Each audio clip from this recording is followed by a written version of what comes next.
Hi guys, welcome back to the second episode of Since I Have a Mic Now, where we talk all things faith, entrepreneurship, life, and just everything else in between. I'm your host, Bridget Medibedi. I just remembered that I forgot to introduce myself last time. I literally went right into the podcast and didn't even tell you guys who I am. But again, if you don't know who I am and you're on my channel, then you might be the problem.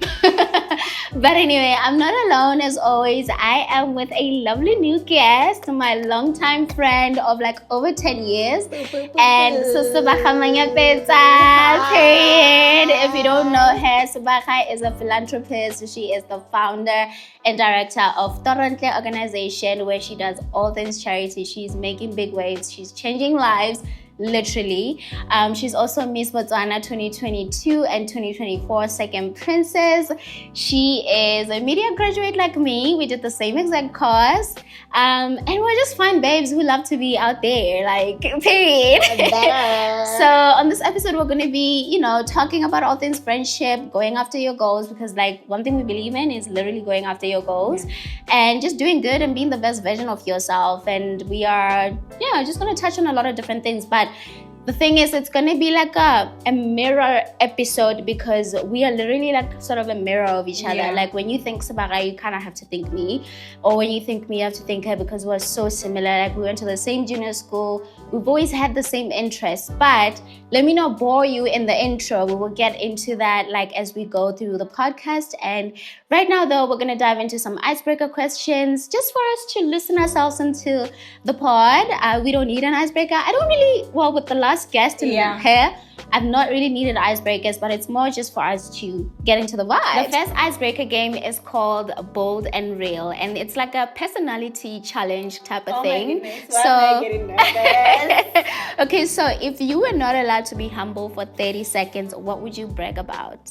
Oh my God. You could just brag about anything, and this is something that I could brag about the fact that I'm 25 and I don't have a child. Okay. That's not that it is, guys. I hear you. Yeah, you guys, don't misinterpret what I'm saying, please. Please. Okay, explain yourself, because. So what I mean is, I want to have a child when I'm more settled, when I have attained the things that I want for myself, when I feel like I've really lived life and I'm grown enough to have a whole human being to take care of. Yeah. So, until then, that's when I'm ready and I'm very intentional about having a child. Yeah. And also, I've achieved a lot of things that I'm really proud of, and I don't want to go on and go as a Kim Princess. Sala, you have the platform. I had a car at 24 with my own money that I worked really hard for. Clock it. I've just done a lot of things. I've done my charitable organization. I'm living my purpose. I'm working daily. I'm living in my dream. But obviously also just growing, which could not be easy. But I feel like my whole life is worth, bragging about it. Yeah. I think for me, I hear you. That's so valid. Yeah. The question did say if you didn't have to be humble about it, I think I would brag about a lot of things, but I think more than anything, I would brag about who I am as a person, because I feel like I know myself as a person. I'm very confident in myself. You can't shake me. I used to say in my old YouTube videos, sit pretty and shine and don't be shaken, honey. Yeah. And I still stand by that. I know who I am in terms of my core values, my principles, what I stand for. So all these things make me who I am, and it's intimidating to some people to be so self-aware. So I feel like I'm that girl, period. And I feel like I'm saying this not even in the sense of I'm pretty or whatever, but but you should anybody that gets to experience me, they're so blessed. They're so lucky, because I'm simply the whole package. I've got the brains, I've got the I'm just beauty. A girl. You would be lucky and blessed to have me in your life. It's a thing of if you ask me, what do you bring to the table? I make the table. Come on what now. I mean? Come on now. I'm not even the table. I make it. You know what I mean? So that's what I brag about. Just who I am. I'm that girl. Period. Exactly. You just took note of a guy. 30 seconds to brag about something. Now we brag for a whole 5 minutes. Okay. What's one dream or goal that you've had that you've never said out loud until now? Oh my goodness. I feel like these questions really require me to think. Yeah. But I feel like I've said most of my dreams out loud. But I think it's the car one. I actually never said that to anyone. I just wrote it down. You just, yeah. And I just and then you went ahead and you got it. Very clocking. That was the one. Yeah. I was just like, yeah. buy a car, and then I did. I was just yeah. like, I never said it to anyone. I don't know what mine would be. Yeah. Also, I don't know if I want to say it before I do it. No, yeah. you shouldn't, yeah. You shouldn't. Also, yeah, I think let's move on to the next one. Like, stuff. Like, okay. What's a bad girl trait that you secretly admire in other women? Oh my goodness. Yeah. These questions are so difficult. For icebreakers, they're really deep, that's so deep. No, it's but like they get you thinking. Conversation. Yeah. But I low-key like women who are able to call out men. Who are able to do what? To call out men. Oh. Like, women. Is it a bad trait though? It's not a bad trait. Men must be called out. They must be held accountable. They must every be. chance you get. No, yes. That's real. Call out men, please. That's real. Yeah. But like a bad trait, you can't say what's the scale? Like no, bad. Like a trait in the way we all know. That's next thing, but like you're like low key, I like it. Like good girl. Told me. Well, what is yours? Maybe I'll get like a hint and like I'd be able to think. I don't think I admire it or like. Okay, let me see. What does that question say again? Does it say you admire it? Let me see. Does it say what is a bad girl trait that you secretly admire in other girls? I think I admire girls that are able to. Oh my god. Okay. This is from the TikTok video that I watched a few days ago. There's this girl. She does a thing where she's a black American lady. She does a thing where she dates like older women that are older men that are in like care homes. And really? It's so like hey. That's proper bad. No, because and she's like, she even gives tips for no, don't ask for money too early. Like just give him That's she literally dates like old white men that are and it's only just like the white ones that are about to literally like she's getting like the land. Yeah, like what? She's doing she does that and she gives tips and stuff. Like she dates the ones that are about to, but they don't have much time left and they're in the nursing home. I cannot beat that. Like I can't think of anything more bad. Yeah, it's bad, but I'm like, get your money, girl. Get your bag. Like I admire it from a distance, but it's not something that I would do. But I'm like, do you, babe? No, like, I get you. Yeah. I think I cannot beat that. There's because that babe, you know what kills me? It's her giving tips and girls, and it's also the girls that are asking and follow. Like they're really like they're like, oh babe, like how do I? You know what I mean? And I'm like, okay. You should send me the link. I just want to see. Do you want to see? You want to get the tips? Run it. Okay, what's a controversial opinion? Well, since you have a mic now, what's a controversial opinion you hold that would definitely stir the room? I feel like I've already been controversial for the past what? Oh my goodness. Yeah. Okay, I'm afraid of saying this, but that men should provide. I mean, they should, but it's just like, I feel like it's our personal responsibility as individuals primarily to take care of ourselves, and that we should not come with the mentality that someone else should.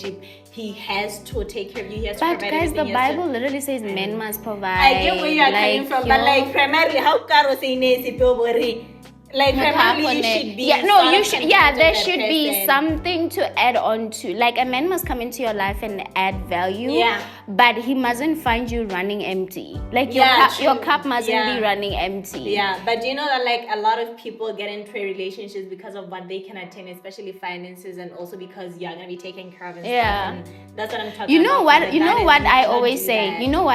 I always say people must do what if you are a man and you don't mind providing for a woman, great. Cool. Get a woman that you can provide Yeah. for. If you're a girl and you want a man that doesn't provide for you, sure, get into Who doesn't like want to no, provide like for? everybody must do what they want. Like Yeah. date your type. Find your people. You know, and find your stick with people them. and stick with them. Yeah. Date your type. If you want a girl with certain qualities, go for that Go for person. that Don't girl. try to get a girl with certain qualities and try to change her or say, you know, this is what I want. Yada, yada. Yeah. Everybody must just, to avoid the drama and the Yeah. discourse, everybody must just date their type and then we call it a day. Yeah. If he's too broke for you, leave him alone. Go find somebody who has money Yeah. and would be willing to provide for you. If she's too much of a gold digger, find a babe that doesn't Who's want to not, be, you know. yeah. Yeah, so let's just, to avoid the Yeah. discourse, because now what must we be fighting for? If I want the money, Give I me want the the money. money. Give me my But also you don't money. want the money from someone who doesn't have the No, money. because that's why we're like, that's go why for I'm the people who because give the now things you're if he asking doesn't for. have it, then but also you know Yeah. what my chat is though.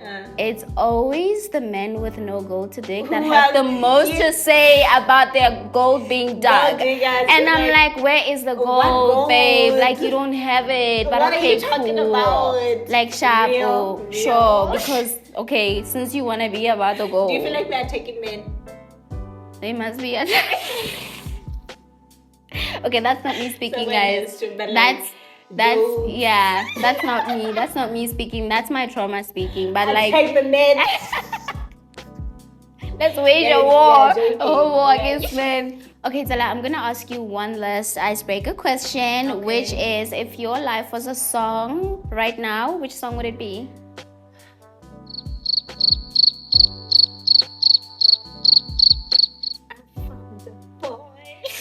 Watch. I'm joking. I am joking. Wag. I'm Wag. joking. Tala, what is that? What was that? You know, singer, beautiful and sweet. Ed Ed Sheeran, perfect. It's perfect. Yeah. You found him, Tala? No, I Tala, you didn't say found that. It's not like I joke and I keep talking about Waka, how joke. Wait. You No, let me look found for him. a song. The song that I currently like, Isikali by Hateng. Isikali. Spirit of Praise. I don't know. Isikali something. But it basically talks about how like we manage the situation in telling not everyone could come out of those situations. I hear that. And it's by the grace of God and whatever. I listen to it every single morning. So I feel like a lot could have went wrong at some point in my life, but it didn't. But I'm sure that people who couldn't make it past that. So every single morning I'm there thinking I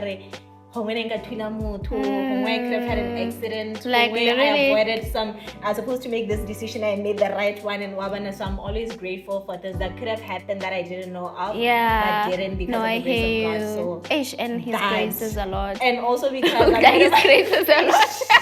You know what I mean? And I always tell people that I feel like I'm one of the most blessed people because my relationship with God is not like super solid when it comes to praying and really connecting to Him. But for some reason, I still feel very blessed and I feel like He's very present. Yeah. I'm not at a praying point in my life right now. So why?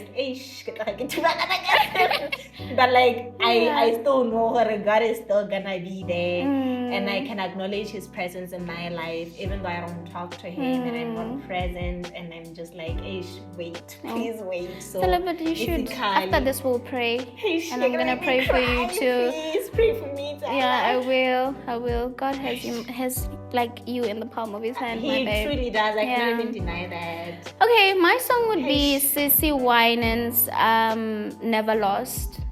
I don't know the song. Okay, I'll play it for you, but we get copyrighted, so I don't know how you're to just help gonna you. have to you figure it out. What is it about? It's about how God has never lost a battle and He can do all things, and He just works things out. Amen. And He's never lost a single one. Amen. So all right, so I think we should be done with the icebreaker games. And again, I never really need to break the ice with my guests. It's just for it's just for you vibes. guys. But thanks for them. It's just for vibes, honestly. us. So we're gonna dive right into the the deep part of the conversation where we get to know Sebaga, and she's going to tell us a little bit more about who she is. And then after that, we're going to talk about friendship. You guys, I told you we've been friends of like 10 plus years, and we're going to talk about peppers and all these things. So you're going to just get to find out things about us that you probably didn't know. So it's going to get a little spicy. Well, we're not like that spicy, not so that I don't know spicy, if like it's not spicy, that kind of spicy. Like, spicy. yeah. I'm sure you guys want to know how Sebaga and I know each other, and it's actually an interesting story. We met 2014. Wait, when did we start? Junior 2013. Eh? Yeah, we started junior school. Yeah, we started junior school in 2013. I get. Hey, we're old, Zala. Yo. Okay. Anyway, so we met. I was coming in as a transfer student, and.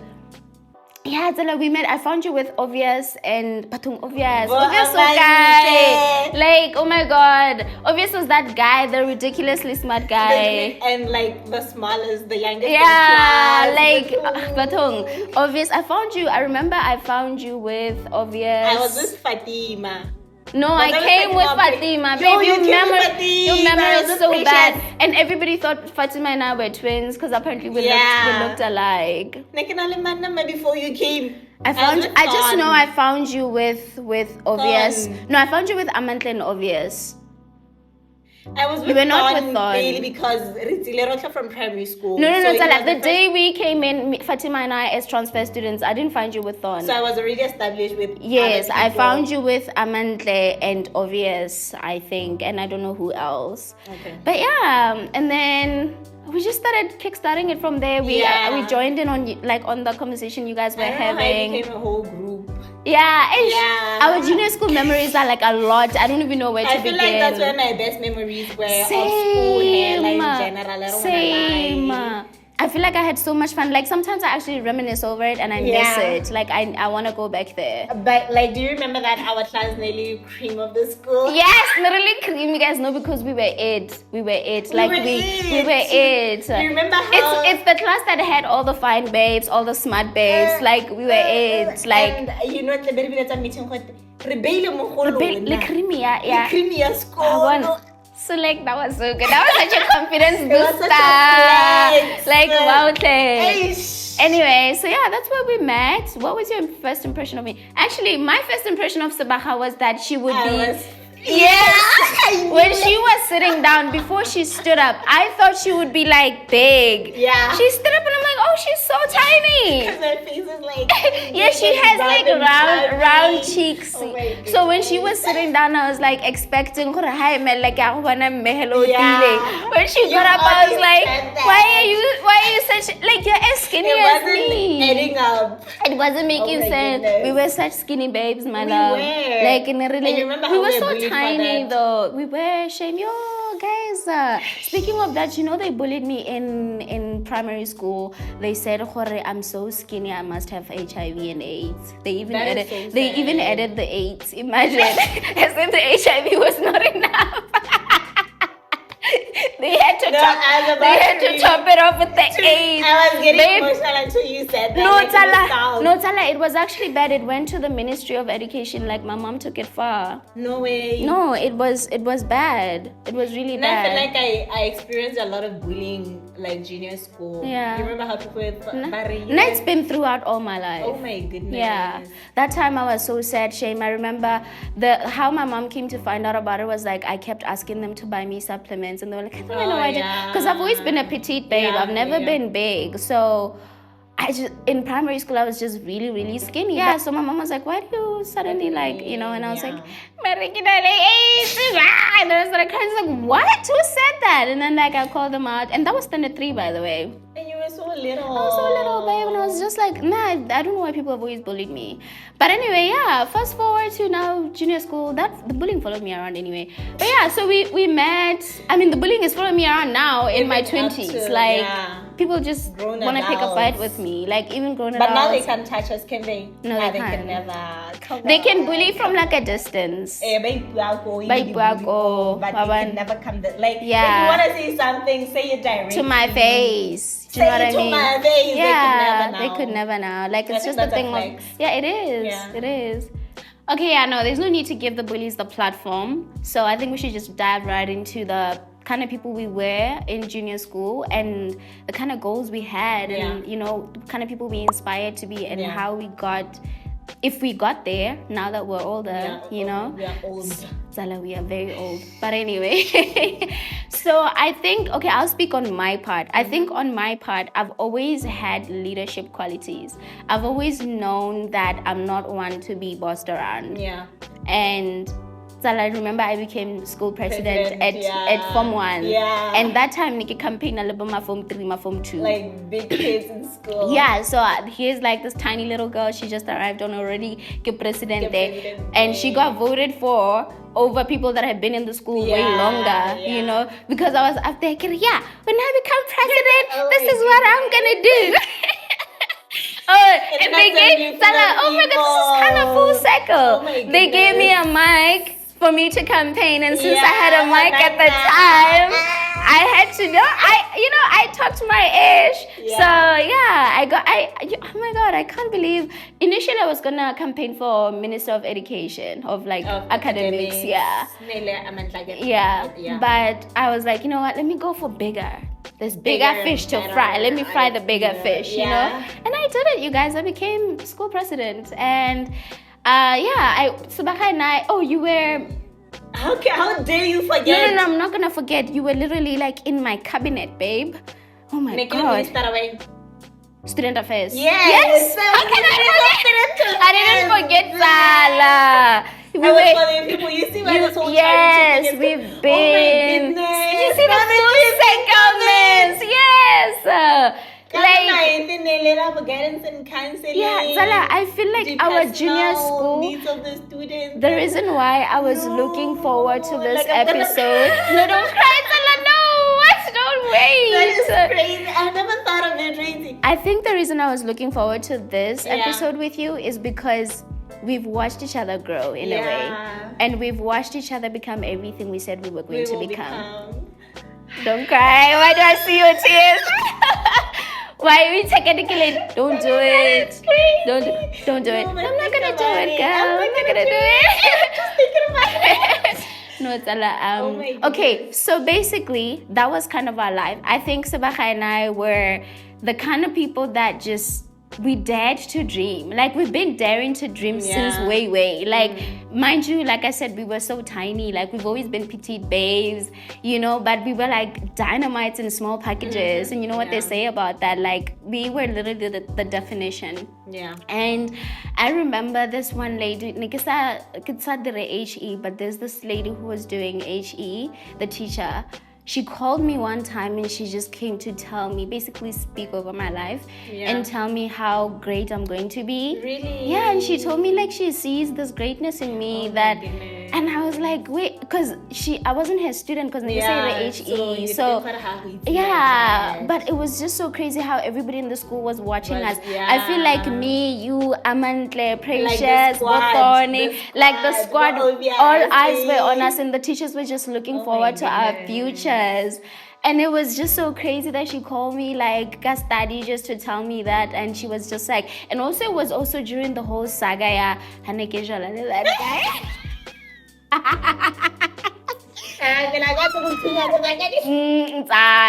One judge. Wait, actually never. Okay, cool. Wait, let me pause on the HE teacher for a second. Yeah. What did you? Okay, guys, for reference, right? I dated. Guys, Nike don't know who that is. And then Mehal come. I don't know. I liked him at the time. I genuinely did. I liked him. Like next time I thought that I can change him. How that? Like he will be good and he will inspire him to do. Okay, guys, for context, I think I've told the story before, but let me tell it again. Yeah. For context sake, here is like a student that's doing academically well. She's the school president. Everybody is looking, like all eyes are on her, right? And then here is a guy who is literally the complete opposite. Gangster. That guy was gangster. Dude, fighting. Like he had tats. Did he have tats? I think so. I don't like, remember, was 'cause proper dangerous. It was like against the love. fighting kaditibako skolong, smoking marijuana, getting collected by the police, The life whole thing, yeah. the whole life thing. And so here is me and him dating. By the way, my dude, it's so hectic. But anyway, so I got exposed for that. I got called out for it, got guidancing and stuff, and we were told to break up because it was either I'm going to be demoted or whatever. So anyway, they didn't demote me to save me the embarrassment, I guess, which I'm grateful for because that would have been so embarrassing. But we had to break up. I remember being so sad that day. It was like in the movies when, like, you know, I don't even know how the breakup happened. I think you're gonna cool down. Oh. But I just knew you were up and down the staff room. Hey, it's nice. There was a lot going on. Okay, but like, you know, in the movies when like the girl, and then the guy, the girl and the guy, just basically that was the plot, and it was so sad. I remember like we had to go to. Oh, I thought my phone is ringing for some reason. We had to go and like they gave us time to say Laza Malaho break up. No. So this would be the last time you're seen together during this breakup. No, really? Yes, Sala. We went kakudi at Lebongkakwa. Yeah. And then we spoke. Okay, I guess this is it. Take care of yourself. Please, please stop doing the gang stuff. You can do better. You know, like yeah. And then I cried. Yeah, we spoken. When did we? I don't know. Like it's way back. I don't remember. Yeah. So we broke up, and it was so sad.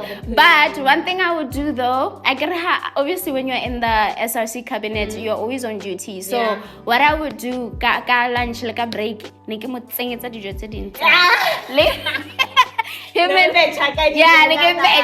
his squad baby so you know what I mean. It was kind of cool. Like I liked the vibes. Yeah. But yeah, we had to break up. I mean. When as a kid, like during that time, I felt like this is the worst thing that could ever happen to me because I felt like everybody was judging me for it. But I understand why. Yeah, like it makes sense now. The people, even now when you're older, I'm realizing the people you associate yourself with, they can either make or break you. Yeah. So I really understood. At that time, I was still a kid, so I didn't understand that concept that happened. And I felt like I could actually inspire him to be a better person. So now I'm realizing, like you're not God. You're not. Jesus is the only savior.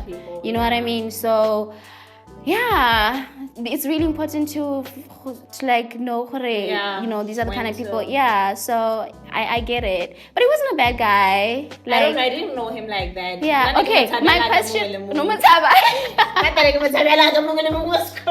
Okay. Like was just there. Really. I've never like talked to him. I've never you know how we are scared of the really gets like him, the crew. And I look like it's already but they could dance though, Zala. No baby, na skirt and I'm really good. I like you want to one chama mo guys, nigga chamilo ke skotane. No, that's but it was like that's what I think. No, they were eating. So I was like, wow. It's not deep because not you're my boyfriend. It wasn't hectic, so I really felt like everybody was overreacting. But I understood though. I understood. And then so my chat was, what did you think of that whole situation? Because we never spoke on Tara. So like, what did you think of the whole situation? I didn't think anything. I just saw you with the person and know that every single teacher disapproved of the thing.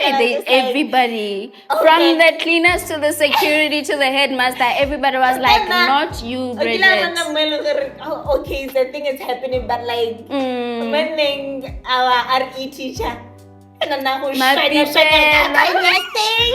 fellow. Oh my God. President. I even forgot his name, whatever. So, nothing was not regarding that. We were just. No, like you must have had an opinion. Obviously, I felt like, why are you dating that person? Like, why no sample is my friend? Everybody was telling you,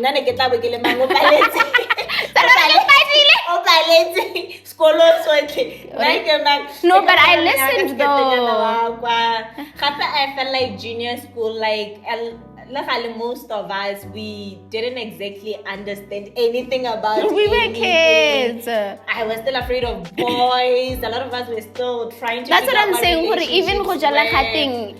because him and I actually, we never even kissed or anything like that. It was just the thing of like, yeah, we're holding hands and we're just, you know, it never went like not for me anyways. Was never that deep, you know. So it's just like, yeah, it happened. Everybody was talking about it. We were just like, okay, she's dating this person. That was just that. But then, how does that happen?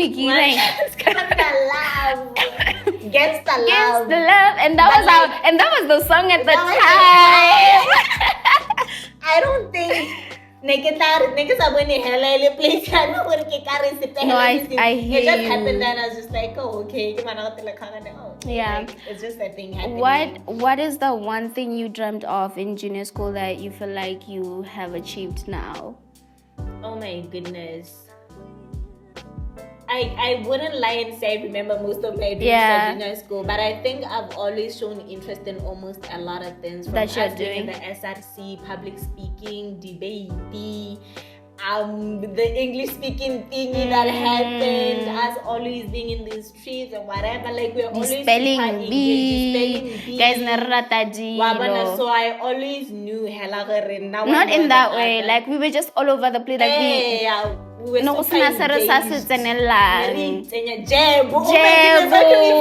I was gonna get to that actually. So I always felt like I feel like as a child when you do so many things you just see your future and think, oh my goodness, I'm gonna be so great when I grow up. But I feel like we did become great. We did. I feel like we are our junior school teachers' wildest dreams. Yes. Like we did exactly what we said we're gonna do. And I actually want to thank those women for believing in us. Mabusukwa for believing in us. That woman carried us through junior school. And she saw her? No, that woman made us. And she made us. I've said this before on my Instagram stories. She made us like the confident women that we are right now. It's through her. Like she used to be so hard on us, and at the time we were like batong memo. Like I remember like the very first time presenter. And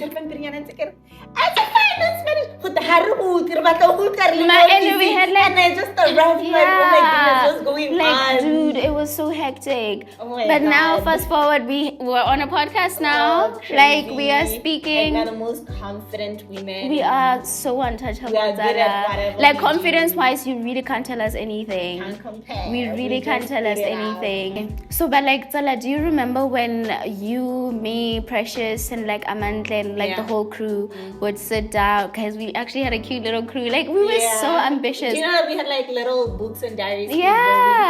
Do you remember when we wrote down like the kind of philanthropic work we want to do?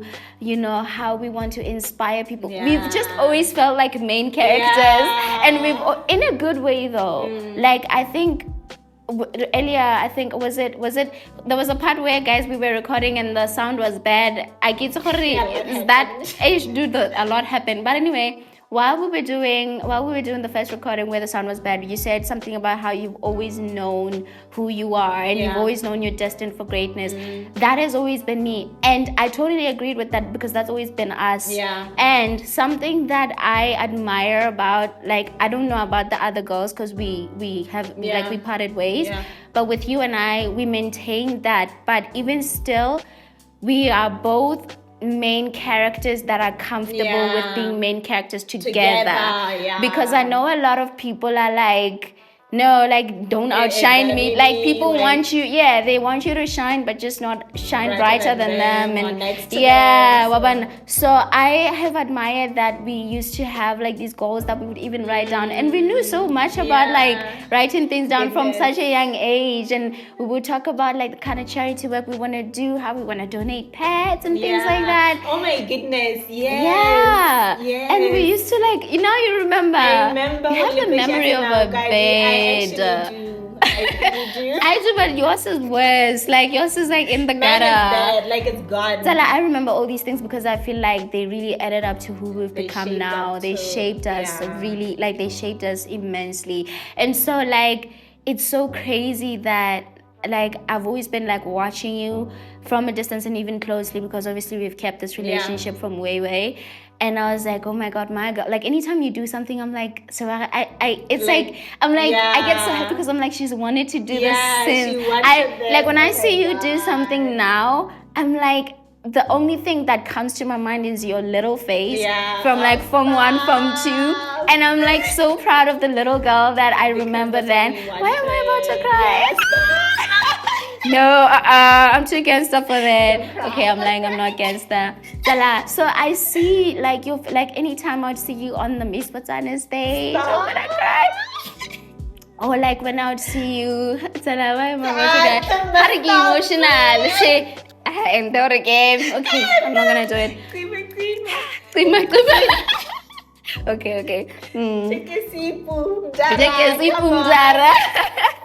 Okay, no, but for real though, like anytime I see you do something big, I'm like, I see the little Sebaga, and I'm just like, I think if it actually she said this did to me it. before, and we keep saying I'm it like, over and she over did it. Yeah, and it's so crazy because like we are doers. We're doers of everything. We fight for our dreams. We are not even at the peak of we are not our even. journeys, we are so relentless. That's scary, but also very exciting. So relentless. You know, I always say, imagine someone who's thinking, "Hey, this one is doing too much. Like she should just like I'm not." Even I at would the rather peak, bro. do too much, I'm also I'm peak. barely scratching the surface. You know what I mean? Like I'm barely. Wait until I actually get there. Yeah. What do you think is a defining moment that has brought us closer, or that was like, that's my girl? Oh my goodness. Yeah. I don't think I can pinpoint one thing, but I think the realization that you've always been there and the realization that without even knowing it, we've always been there for each other's important, parts of our lives. We've been there seeing, even without like being there physically, we've always been present. 21st, your parties, when you were leaving for the first time to go abroad, with my farewell party. Party, and we're there, go together. You're the one who like sort of introduced me, and we're working together. We're like, so it's just like without even knowing it, we are always there. Yeah. Maybe like, we are not like always in each other's spaces, but we know for sure, or you never miss my important like highlights in my life, like anything you want, my girl. Like you are busy there doing your own thing, I'm busy there doing my own thing, but I know if I ever needed anyone for like something toronte or my finale, I know you're one of the people who will always be there. So it's always been a thing. And I also feel like if I need someone who truly understands what I mean, because I feel like when I'm looking at myself, I'm also looking at you, you will get exactly what I mean. It'll be you. So we sort of have the same passions, the same talent, sort of the same. So it's easier. Yeah, I think for me, it's not a moment because it's a thing we live every day. Yeah. I'd call it a moment for lack of a better word, but it's knowing that I can shine. Excuse me. You say but it's not even fizzy. It's knowing that I can shine in your presence without feeling the need to dim my light because you feel like I can't outshine you. The just that being content and comfortable, like that's why I tell people I can't be friends with people that are not content with themselves, because your light becomes a problem all of a sudden. So I think the highlight of our friendship throughout the years for me has been that I can be myself and I can do the most in terms of like apply my fullest potential, knowing that you will back me up, knowing that you will support me instead of feel some type of way like other girls do. And I feel like we naturally know, like when it's your time to shine, it's your I time. can confidently stand up and clap for you. Yes, that's fully exactly. And you do the same for me. Yeah, and it's just about me exactly. in that moment. So that's so good. Cheers. And my friendship is so cute. We did that. We built this friendship brick by brick. We really did. Okay, so like, I wanted to ask you this. What do you feel like is the moment where you were like, my girl has made me proud? Like, what was your proudest moment of me? Yeah. I feel like my proudest moment was seeing you transition to being a celebrity makeup artist and seeing you really eat it up, book album, pela. But like all these people, I'm like, oh my goodness, this is actually like really dope. And seeing you like really grow from the very beginning to like really growing. I built this journey brick by brick. And really like channeling to like a certain style of makeup and eating it up. Like you have this clean aesthetic and seeing you have the studio and seeing you buy a car and so it's just like the whole look and the brand that you've built from like Bridget Beats, ETB, because I literally saw your website. I was like, this is so crazy. Like, it's a whole site. Even about the 400 cancer is now 3. I'm like, how did she even, like, it was just like, this is real. Like this is happening. She's like, doing she's it.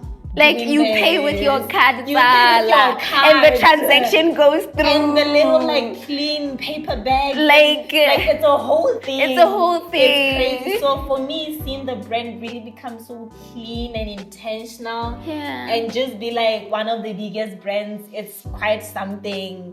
Hella to me, but that was the little girl who used to walk with a nice little skirt, was following her, and now she's like. Why do you keep talking about my skirt? Like one thing about you in school, you're like, when you came in, obviously like people could see her age, like you were like very clean, and people were like. You got away, something like that. So you were like clean, smart, whatever. So I think that was also like the picking point for most bullies because obviously bad when they don't understand something. So from that to now being this, and I see that you're a whole brand. You travel to improve your brand. It's just like what? Thank you. That's like my proud moment because you have an exceptional, very clean brand. Thank you, Tala. I feel like I'm trying to. Do you look at it and go like, Eish? I think.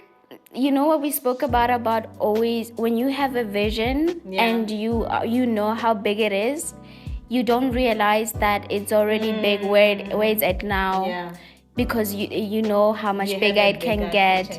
So I think I'm just striving for bigger, but sometimes I do try to stop myself in my tracks and say, hey, take a breather and look at what you've done so far, because it's like it's the progress. Sometimes we get lost in thinking that like the big break must be the defining moment, but we forget that the little milestones that add up eventually become the big break. And so sometimes I stop myself to say, you know what, you're doing well. You have a whole store, an e-commerce store, a whole website, makeup, clothing.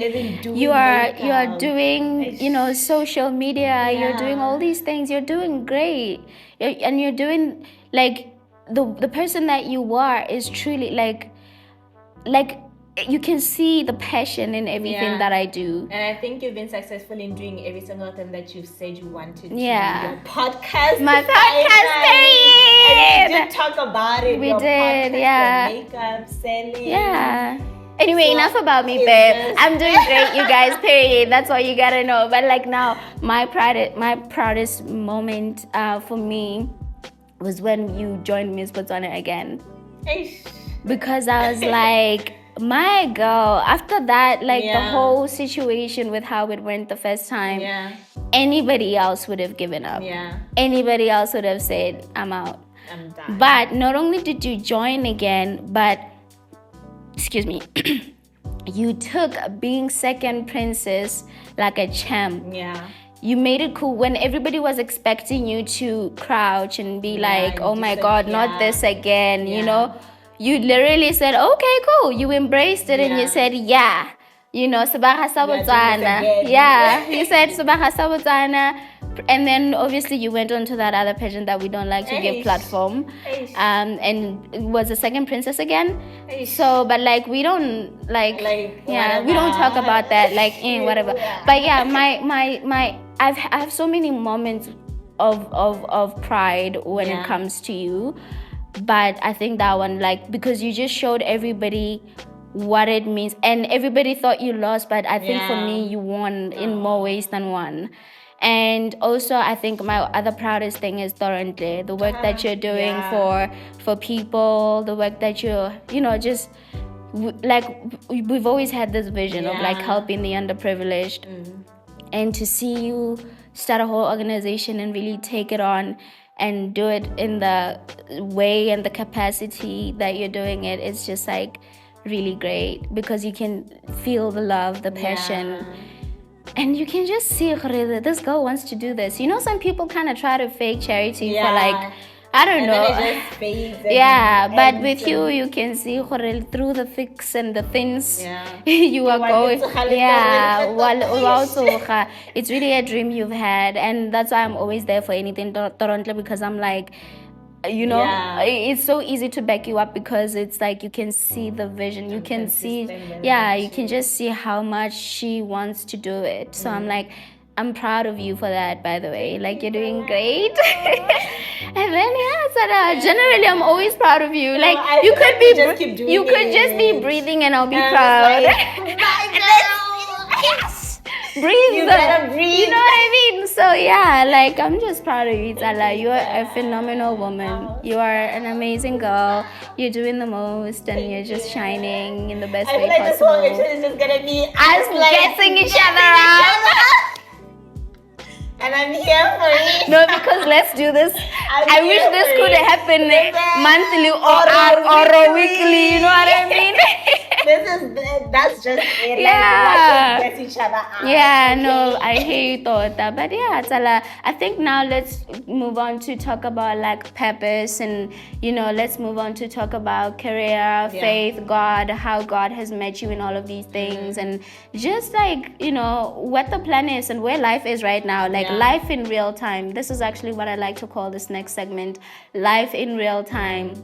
Because as much as we have these dreams and aspirations and we're doing the most, life is hard. Yeah, it really is. Life is hard. What is something that you're currently struggling with right now, where you're just like, oh my God. No, Salah, don't.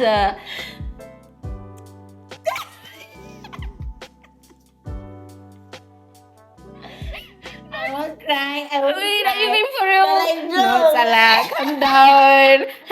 Like, chill, dog. Because the thing is, if you start crying, you're gonna cry. It's gonna be a mess. No, but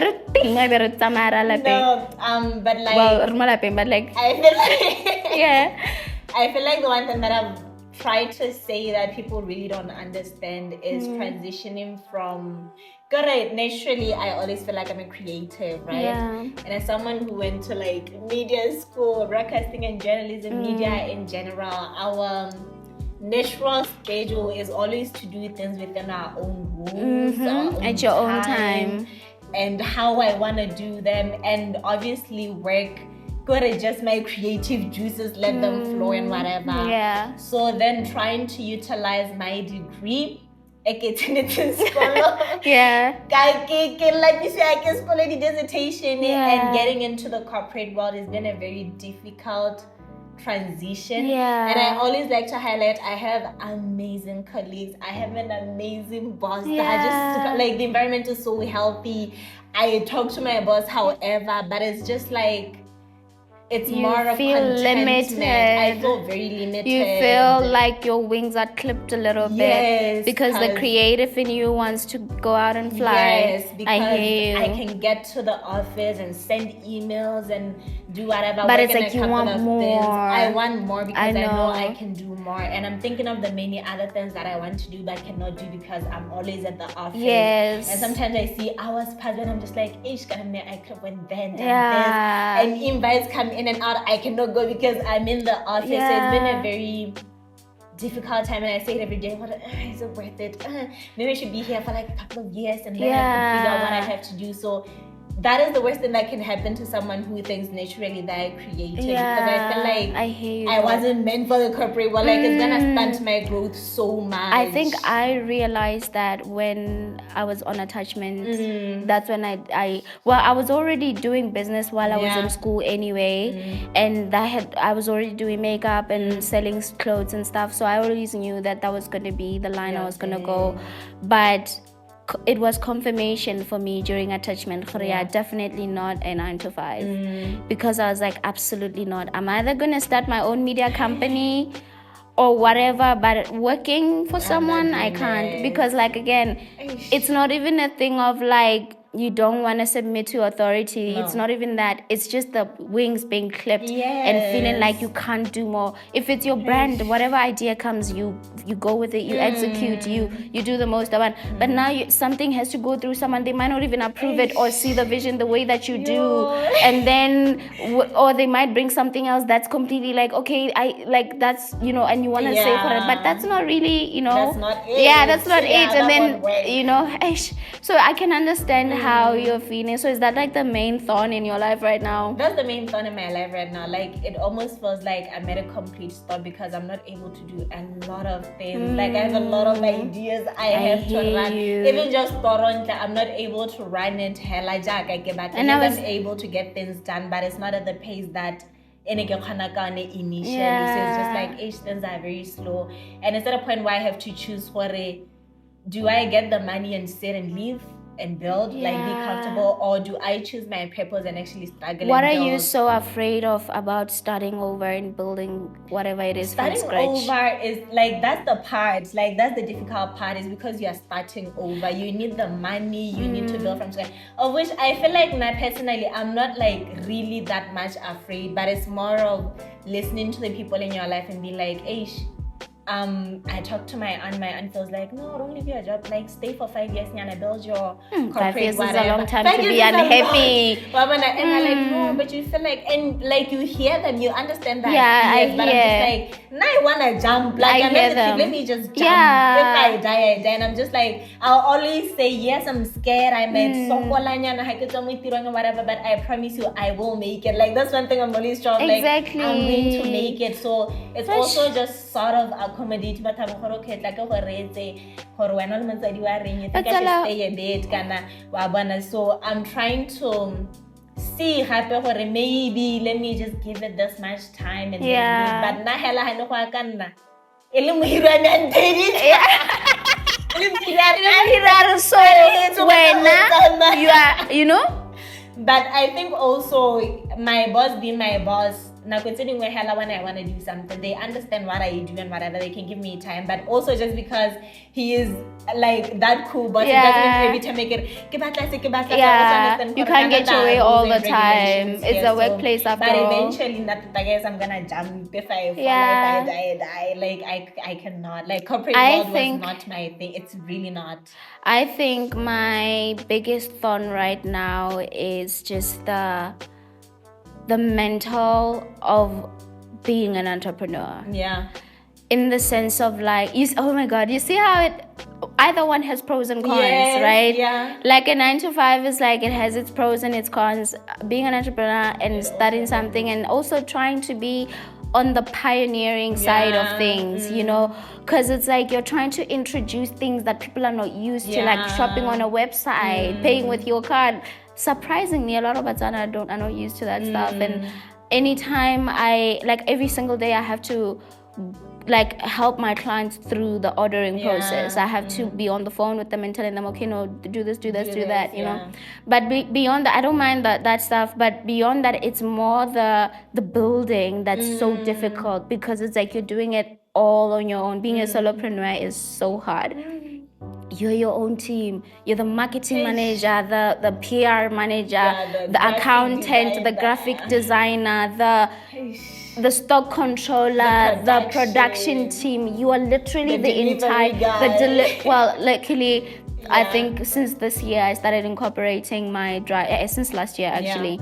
Because especially last year when I was in London, December, I had to have somebody do the delivery. That's when I started using him. So he does the delivery. But apart from that, I'm a one-man show, and now sometimes it feels like I'm in the same place. I know the brand is growing, I know I'm growing, but sometimes I'm like, oh God, when is it just getting to a point of ease? Because I feel like I'm fighting for my life every day. When is it getting to a point of ease where I can relax and the brand is still running, you know? Because I feel like if I am not okay, things are not okay. Nothing is okay. I'm not getting any money. I'm not able to put food on the table if I'm not okay, especially when my health was challenged last year. Last year in the beginning of this year. That's a story for another day. But yeah, like, I think it's just the mental and emotional stress of saying I'm trying to make it, but it's so hard. Sometimes it feels like you're going against the gradient, and it's so painful to feel like you're doing this all by yourself, and you know, you're trying to break generational curses. You're really trying to build generational wealth, but damn, does the world see me trying to build it? Like, does it see me trying to build it? Like, does the process know I'm trusting it? Yeah. It's so hard. I think that's just my thing of like feeling like maybe I'm not doing enough. Maybe I should put in more work. But then when I put more work, I feel the burnout. And I'm just like, oh, I'm at a point of like, I can't. So it's like, and then also the pressure of seeing other people. And I know I don't necessarily compare myself, but I also know, like, sometimes it looks like, why do I have to work 10 times harder for things? Like, why does it seem like some people just like do it and then it gets done? But with me, like, I have to struggle. I have to fight to even get remotely to where I want to be. And so I feel like that's just been the thing. Sometimes I get upset with God about it. Like, God, why do I need to go through this? Like, I've gone through enough. Because I'm like, God, I'm not your strongest soldier. Like, you know it. So why would you make me go through this? And so it's like, but then at the same time, I'm too self-aware and too just emotionally intelligent to know that everybody goes through stuff. Even the people that seem to have it easy, they don't. Nobody has it easy. Everybody has a thorn in their lives, and you kind of just have to focus on your journey. But it's also just like, oh God, I'm really trying my best. Can you like meet me halfway? Like, you know, it's like a two-sided coin. Some days I sit down crying in gratitude, like simply just thanking God to say, what? This is my life? Like, are you kidding me? Like, how am I living this life? But then some days it's just like, God, how is this my life? How is this my life? Different tone, same sentence, like exactly. Like, are you kidding me? No, but you see, that's life though. Like, you go through moments of like, wow, I'm really grateful, to moments of like, actually what? No, but it's normal. It's human, and I think I'm at a point where I'm comfortable to have these conversations with God, to say, you know what, God, today I know I have a roof over my head. I know I'm in good health. I know, but I'm not feeling okay with this, and this is not necessarily what I want. This is where I would have wanted to be. This is what I would have wanted to do. And yes, I'm grateful for the other stuff. But like that, you know, because I feel like there's no point coming, God knows you. So coming to pretend to him and say, oh Lord, I'm grateful, when you're not feeling great, you know, because at this present moment, I'm not feeling gratitude. So I'm not gonna fake it. So I just tell God, like, yo, like, what do you mean? You know what I mean? Yeah, like, like, yo, how much character development am I gonna have to do? Like, yo. But no, I think that's just what's happening with me right now. And then also just feeling like I need to get to where I need to be so I can help the people around me. So the pressure of like seeing people around me not getting to where they want to get, I feel this responsibility to say, I need to help them. So, but like, I need to help myself first. You know, so I always tell people, I always tell God, you know, this is not about me. You yourself know you placed this purpose and this light in me for a reason, and so it's not even about me. So like, how come you're not like? You know, I got people depending on me. Like, I got generations depending on me. Do you know what I mean? So like, but I think that's just my struggle. I feel like also, speaking of God, that is also my struggle. What's happening? You're like, how's God your struggle? I cannot talk to that man to save my life. You can't pray? And I cannot. What's wrong? Not that generally, I can pray. You know what I mean? Like, I can pray. I'm at a very confusing phase of my life where a lot of things have happened spiritually and I'm just confused and I need answers, but I'm also like, God, I also just need a break from you and everything else. Really? Like I just need to. So I need a break from God? Yes, actually. Okay. Like, that's fair. Like, it's fair. That's how you feel. In Mobotilom by Mehel, I'm surrounded by my very lovely family that are very God orientated. They love God. We pray as a family every single night before we go to sleep. We try to do it every single day, but we sit at the living room, we bow down, we pray, we talk about our week, how the day was, whatever. Wow, Saba, well, okay, that's the family I'm trying to build. Like, Habi, where you at? That's what I'm trying to do. Like, hello, but text me. Nahela, I made a point where Gary made to me to I get and Ella and I okay, I wanna retire and pray. Yeah. No, it's like it's meeting like I don't want to. What's wrong? I don't know the easiest way. Girl, I need. What do you think is the block? The block is I need some understanding of what? Of God, I cannot fully disclose the things, but there are just some things that are happening that I need understanding of, and I need some sort of like silent enlightenment. And I feel like God wants me to do so much to get the understanding and sort of spiritual awakening. But I'm at a point where like, but God, I'm not gonna do all that for this. Like, I need you to just show me. And I'm sort of like, I've been good at some points. I'm like really like openly angry. No, I don't want to pray. I'm not gonna pray. But I also, are the events currently happening, or it's something that's happened in the past that has made you build that wall between you and Jesus? I feel like it's been happening. I just reached a point here, like religious wise, where I realized I was like, damn, this has been happening for too long. I need like what's happening. And then the more I kind of realize, I'm just like, no. I like, what do you mean? Make it easier. I can't like, it's just very unclear. But I need like an easy, peaceful enlightenment and sort of immediate connection. Do you need just God to... Like, how God is like, meet me halfway. You need... God, baby, you don't even have to meet God halfway. God will go and fetch you himself. That's one thing he will do, because that's one thing he did with me. He came and he fetched me. And I feel like maybe just have like... It's just that I don't know what it is that is happening, because I don't think you've spoken with me about it. But like, whatever it is, Salah, I think God is just always waiting for you. I think that's one thing I learned. I know God is always with me. Holy Spirit, please give me the words to say right now that will bring your daughter close to you. Me. And sometimes, even without wanting it, during the day, like, can you help me throughout the day? Like, I need you. Why are you so angry? So subconsciously, but I'm just like, nah, hella, like, too serious. You're so mad. You're just like, nah, like, I cannot. Like, I don't even know if it's like really anger but I feel very, I don't know. But right now, hella, I was telling a very good friend of mine, I was telling Prince Tom yesterday, I understand I have to be praying more than ever, because also I understand that I'm growing. I need total guidance from God and whatever, but I cannot pray and I will not pray. That's what I said to him.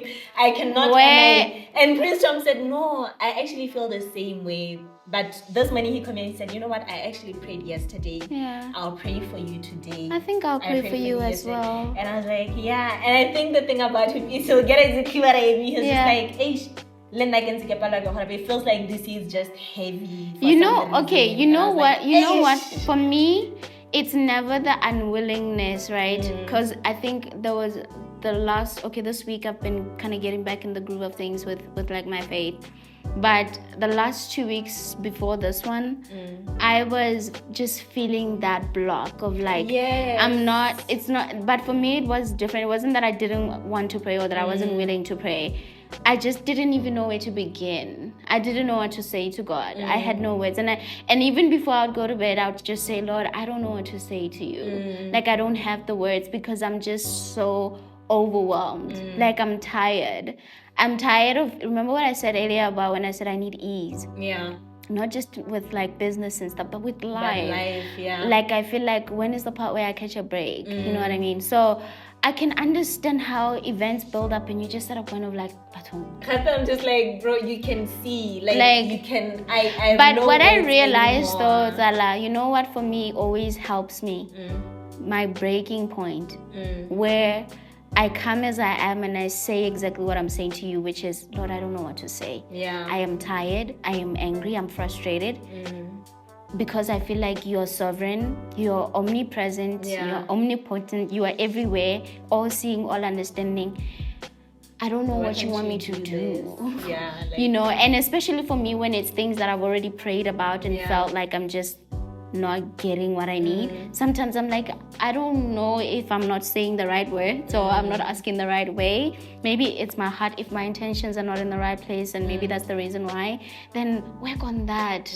Like, work on that too, because you know, I probably don't even know. I might be wanting things and desiring things without even realizing that my heart is not in the right place. But if that's the case, reveal that to me. Let me know. Show me, you know. So now I tell him, I'm like, ish, my guy, this is where I'm at. Like, you're gonna have to like meet me all the way, not even halfway. Meet me there, like like you know. But I don't know, Tala, I'll pray for you. Please do, Tala, please do. I'll but pray one for thing you. I always say, like, sorry, I'm afraid of the person that I'm gonna become once I really tap into the relationship that I should have with God. Like, I'm gonna be, it's gonna be scary. Like, the things that people are gonna see are gonna be so scary. Why like, are you the things afraid I'll of be that? able to do. It's not me, I'm being afraid of this. What's happening? Why are you want to cry? Why are you afraid, Salah? It's complicated. Is your mic on? Oh, okay. It should be. Yeah. It's complicated, Salah. I don't think I'm even able to put it into words. I think. Salah, don't you think it's just like the enemy like deceiving you not and putting? Even. You think it's you? Not is even. it you? Are you the problem? I think the problem is Kerentota. Knowing my responsibilities, but also sort of not having the strength to do things, to carry them out, but understanding them fully, but also being like, but God, you know, I can't do it, like, you know, and but you can do it. I can't. You can, Salah. I mean, I can, but right now I literally cannot. You can do all things through. You can. I can, but I can't. You don't want to. You're refusing to. You're literally boldly refusing to step into your purpose. Kind of. To step into your calling. Feel like I am aware enough to know that, you know what, I know I have to go through this phase and see it through and come to a point where I'm like, I think that's okay. That's the awakening will come. I need a little break, like. But don't get too comfortable. No, I won't. No, you sound like your mind is like creating ideas. Not even. That's why I'm always like, in everything that I do subconsciously, without having you always know. I acknowledge God's presence and the things He does in my life. Like chill, bro. Yeah. No, I think that I do, but I'll always acknowledge Him. But I'm just like, okay, give me like 2 weeks of silence and nothing else. You know, with great anointing and like great gifts comes a lot of responsibility, and it can be overwhelming. And I get what you mean, where you're like, oh my God, because even sometimes I feel that way about myself. I'm like, there's just too much to think about. My family, my future family, my life, their life. It's just a lot. I'm going to pray for you. And I know, God, you will find your way back to Him. Because one thing I also learned is that He never goes anywhere. We are the ones that move. Him, Like anytime you feel like God is not close to you, that's not because He left you. Did. I did. Yeah, so that's the problem. One thing about us, we're so self-aware. You know, my therapist once told me that. Maybe that's the problem. Well, she's not my therapist anymore. But like when I was going through therapy, she told me like, you are very self-aware. Like you already and she was telling me, what you're telling me now is what I should be telling you. So now I don't know what to tell you because you said what I should be saying. Yeah, I mean, it's good to be self-aware. So Tala, I'm gonna ask you like, I don't wanna. Okay. It's a rapid fire, but you don't have to just give like one word answers or anything like that. You can like, you know. So I want you to envision yourself. Like I want you to dream like a fast forward type of thing to 5 years from now, and I'm gonna ask you. No, but I have a twist to it. I have a twist to it. I'm not doing it the boring way where I'm like, where do you see yourself in your next 5 years? You know, I have a little bit of a twist. So, it's 5 years from now. Where do you live? Oh my goodness. I live somewhere like Kosokweng in a farm with 2 horses and dogs and rabbits, and it's like a really nice farmhouse, and I have fruit trees and a very nice garden, and it's like so big and away from everyone and out of the city, and I can come to the city to do work and whatever, but I'm just out in a farmhouse. Farm girl. Like, I want that so bad, 2 horses to be specific. Where ideally would this farm be? I don't know, but I feel like when I like locally or internationally. Locally. Okay. For some reason, I feel like my purpose is getting like yes, traveling is fun and whatever. I'll go out to learn and whatever. But like I feel like the things that I have to do here. By the way, after this, you're gonna ask me all of these. Okay. Okay. Second question. What project are you most proud of? It's 5 years later. What are you like? You're in your farmhouse. What project are you most proud of? Toronto. It's gonna be global. Yes, period. I love that. That is the dream. I think I want Toronto to be the biggest youth-owned non-profit making organization in the country, and I want it to be global, first Africa, then global. So that's dope. I really think it has potential to be great. It does, definitely, for sure. What's one impossible thing that came true? It seems impossible now, but in 5 years, you're in your farmhouse, Toronto is global. What's the other thing that seems like,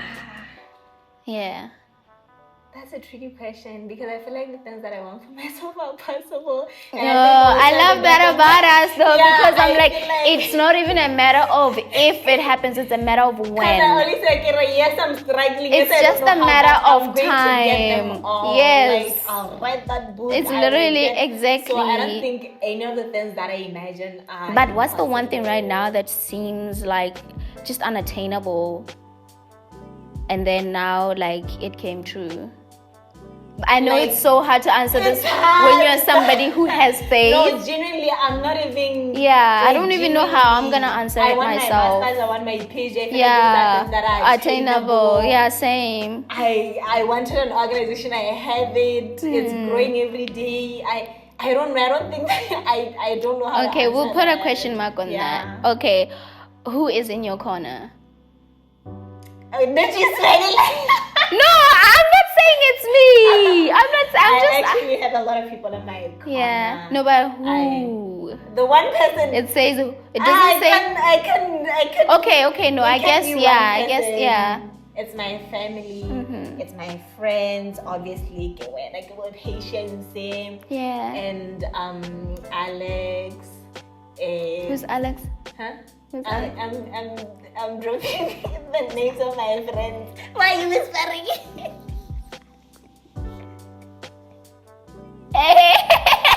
Okay. No, it's Prince Tom. Why I love Prince Tom. Did you mention me? Yes. Oh, okay. Get little patience. Prince Tom. I was just making sure. I have a lot of people in my corner. All but Boniface. No, Boniface. I'm joking. I just knew. I know you guys have that banter, so I just knew you. I have a lot of people in my corner. I don't want to learn. Someone was actually sending me a message. I think last week at age. I feel like the people in your life are so supportive, and that is one thing you can take away. Yeah, from me. No, definitely, definitely. A lot of people. Okay, and what's your? 1 second. What's your word for the year? That time, so that'll be 2030. What would be your word? 2030. Yeah, the 5 years. Grace.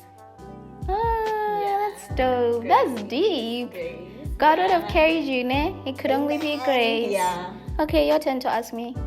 It's these questions right here. Okay. I don't even think I have the answers, but I guess they'll come when you. So 5 years from now, where do you live? I live definitely not in Botswana. Yeah. My goal is not to live here at all. I'm not here, bro. I'm not here for a long time. I'm just here for a good time. For a good time. I live somewhere abroad. Probably Europe. I envision a beach house.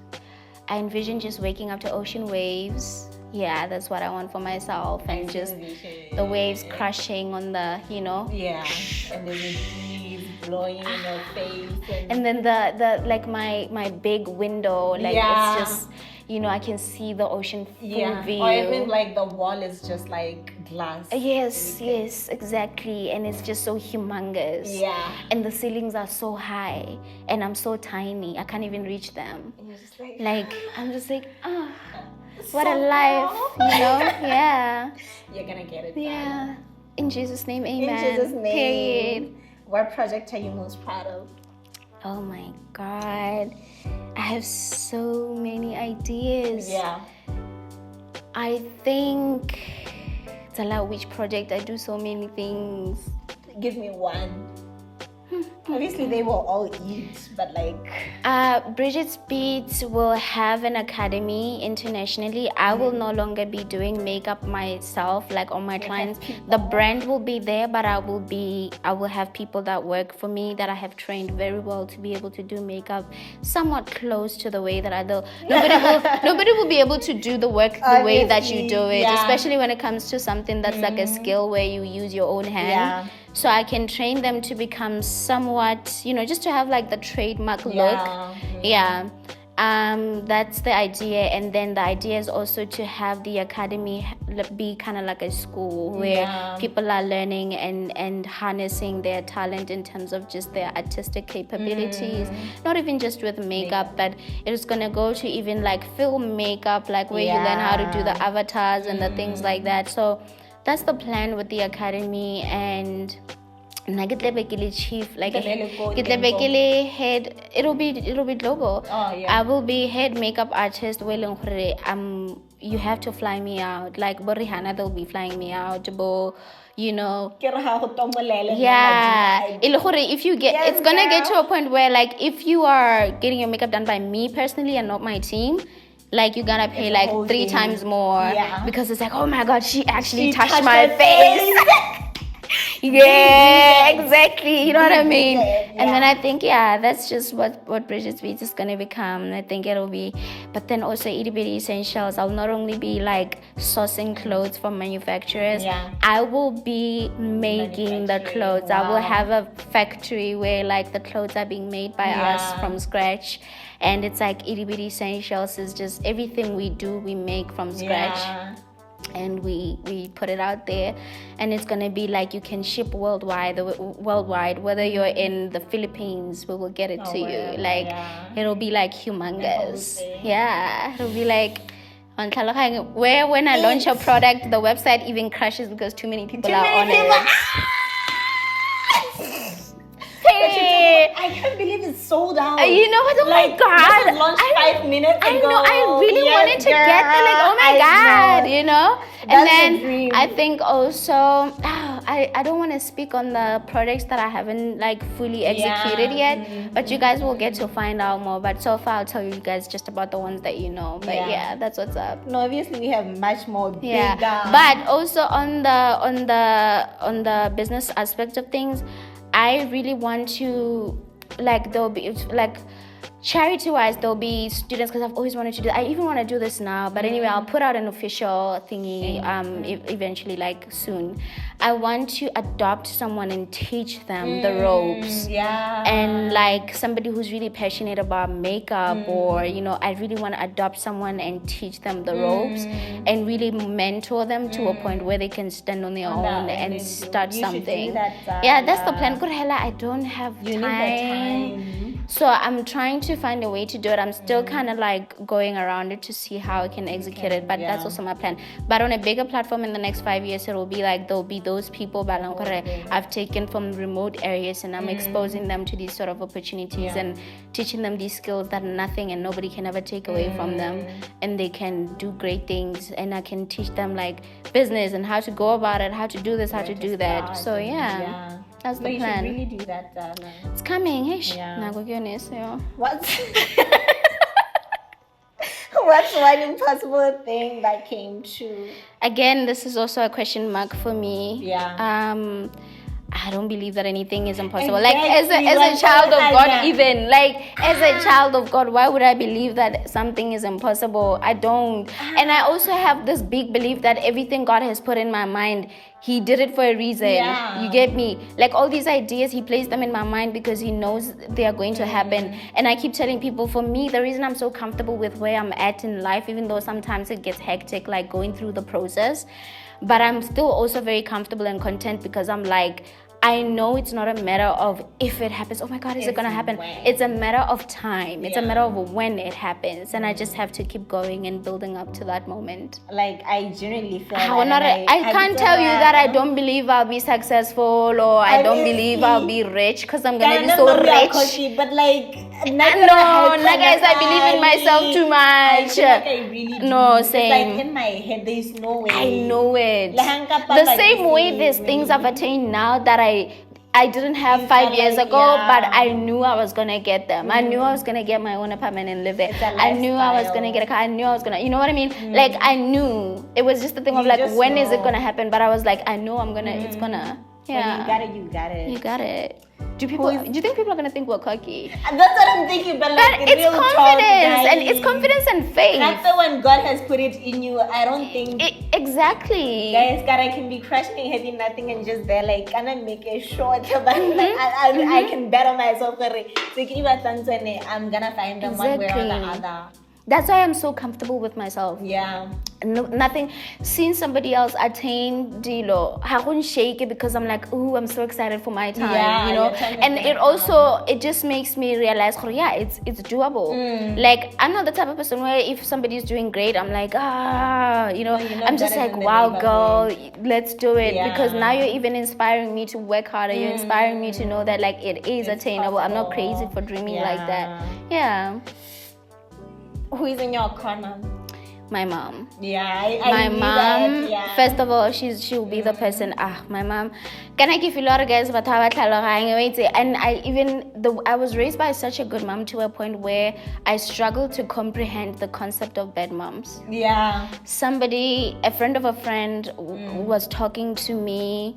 Like we were having a whole conversation about just mothers and stuff, and I think I was on the phone with my mom, and after we hung up, they were just like, "Oh my God, like the way you and your mom are just like besties, like you just call each other my girl." I'm just like, "My girl, okay, like what's happening, you know?"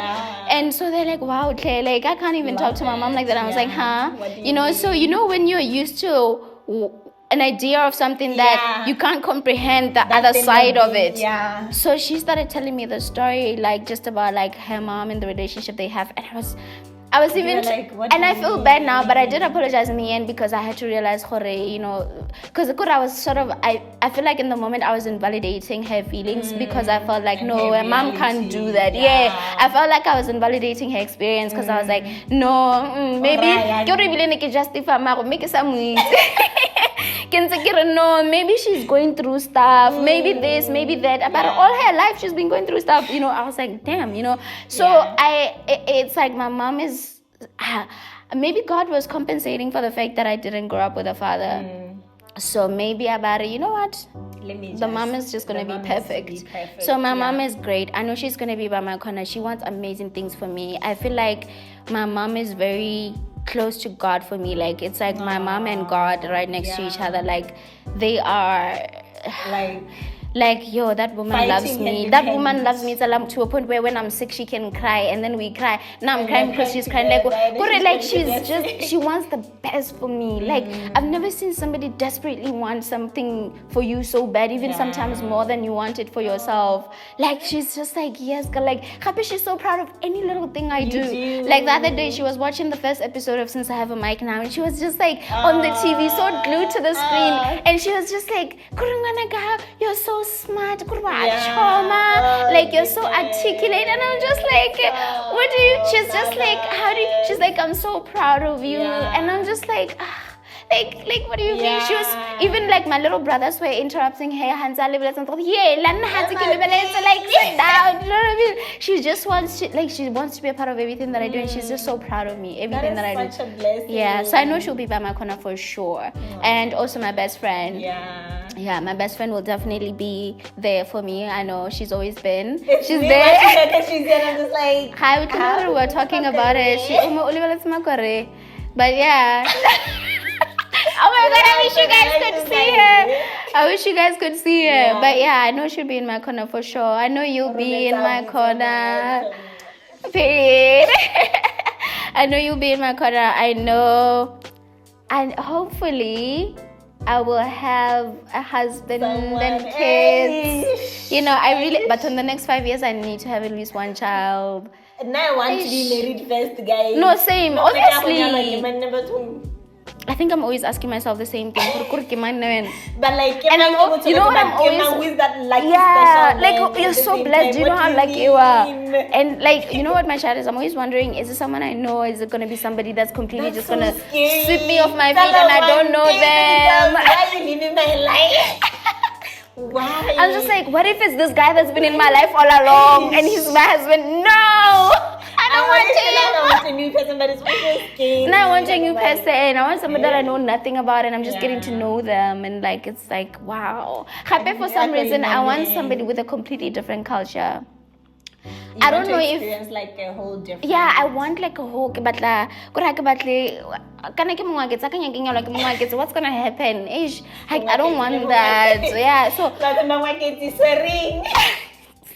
That's like zero. No, but like, either I'll like just be foreign. Yeah, be foreign. Like completely foreign. Like I want to. Foreign. You know what I want? I want to be that Makoti in-law that's just so clueless about the culture. Like, mother-in-law, like, what do I do?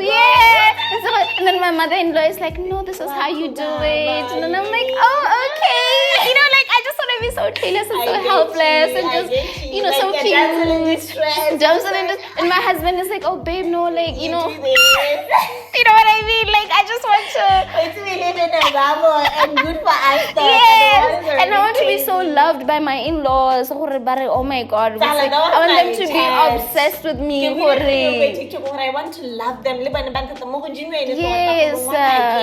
And my husband also must be so obsessed with me. They must want me to visit every weekend, even though we are trying to just like stay away from them. They must be like, no, please come. Like I just want to be like a baby girl. I don't want that. I don't want that, please. No thanks. Amen. That should not locate us anyway. Yeah, I want in-laws. Hopefully I'll also. Last one.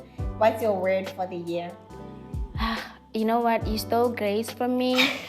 I think I would say, if it's not grace, then what is it, man? Because all of these things. Grace. No, because all of these things are literally by God's grace. Even the ability to dream like this is God's grace. And to do it with no fear and complete trust that you're going to get. It is grace. So what else can it be if it's not grace? To grace, my girl, let's cheers. Now it's cold. Yeah. To grace. But not. I just thought it was gonna be a cool punch. Like it wasn't it wasn't. No, we'll touch on that. We'll touch on that. Yeah. So that's all. That's the 5-year plan. That's the. I just wanted you to get a vision of your. I didn't want to ask you like, what's your plan in the next 5 years. I wanted you to execute it step by step and see it step by step. Yeah. So I think we did great, Zala. Hopefully, in Jesus' name, all of this will be coming to life. So Zala, this is the pop culture segment where we talk about what's happening. You and I are like, you and I are like big on social media. You know what I mean? So what's happening? The thing that's oh my God. No, love that girl though. Like her. No, Grace. Okay, Grace is very inspirational. She is. Grace has like been doing so well. Like just watching her journey and watching her grow up to who she's become now. That's been phenomenal. I think this is what's currently going on right now is her first scandal. Like it's her first and ever. only. Yeah, it's her first and only like situation. Yeah. So for those of you that may not know, I feel like everybody knows though. Yeah, Grace, this guy, his name is Sipo, right? Yeah, Sipo. He passed away. Then Grace came out and said, this guy and I have dated for 6 years. We broke up early this year, and he was the love of my life, yada yada yada. And every time I was on trips and stuff, I would say I'm alone, but I was always with him. And then she posted pictures to back that up. So now everybody's like, ooh. And then when I saw now, the controversy is that the guy had a girlfriend as he passed on. Was it last week? Yeah, last week, I guess. Last week, yeah, so he had a girlfriend, but Grace now, she's the ex-girlfriend, and now she's, chief mourner, as the TikTok people are saying. Why would she? She came in and just decided to be chief mourner, and then she forced, to sing Amazing Grace. But they didn't even sing it. TikTok people are so mean. It was fun. They ate though. They ate, but like. Okay, so now the issue was that also another thing was that she paid for the whole thing. So what have you been thinking? Because there's a lot of like controversy going around that people are saying like, why would she even be there to speak and mourn as the ex-girlfriend? Other people are saying, why would she even pay for the whole thing? Other people are saying, no, she did great by paying for the whole thing. It's a whole debate. And then also other people are saying, if these people started dating at 18 and he was 24, then there's a grooming grooming allegations going on there. So what's your take, babe? Because I'm just damn. I've been watching this, but I've also been like, and in me, because first of all, I want us to acknowledge the fact that the thing that was leaked, the voice note, was not supposed to be out. Yes, exactly. So that girl is the girlfriend who leaked it. Is the girlfriend or just a friend who Grace was? I don't know. I don't know if apparently Grace was apologizing to the girlfriend to say, if I overstepped, I'm sorry, but these were my intentions. Yada, yada, yada. The thing was not supposed to be out once. Exactly. It was a private conversation. And Grace she even said in the voice note that this is not something that I'd be out talking exactly, about, because it would embarrass the family. So she said first, that. I'll give her that.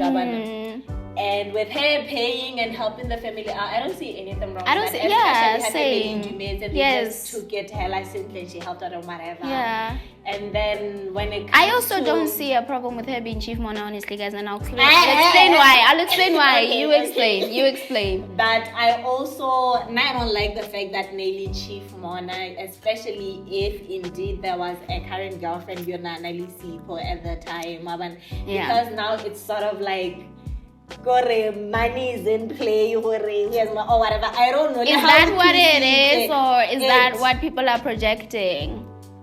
But like, you can't be the chief mourner when you're not the current girlfriend. Okay. Not Hannah's a current girlfriend. She can help out and appreciate and acknowledge without overshadowing the person who was in fact the partner of the deceased. Okay. But the act itself, there was absolutely nothing wrong with that. Her having a relationship with the family, that's fine. Okay, they can respect each other and coexist and whatever. But like 6 years versus 4 months. Can't they like 4 months? Yeah, they started dating like March, April, May, Did you see June. a video where Grace went to the current girlfriend's house, like, go? There's a video. There's a video. And then the girl opened the door, like, why are you knocking? Like, what's going on? Grace Hilo Romon doing. And then there were like rumors that Grace Who was filming Grace? The girlfriend. Yeah. There's a video that's on TikTok. I don't know how it's a child, but she was knocking, and then when she saw the camera, but the knock was so aggressive, like Nigerian thing. And people were like, and apparently she was always coming into these people's lives and disturbing their relationship and whatever, which is also a bad look generally. So her appearing as a chief mourner also like such a video. Wait, such a home. You get to Team Grace. I like and a TikTok but Grace Mondlana Noki. So now the whole helping or whatever, that is good. Ele Grace.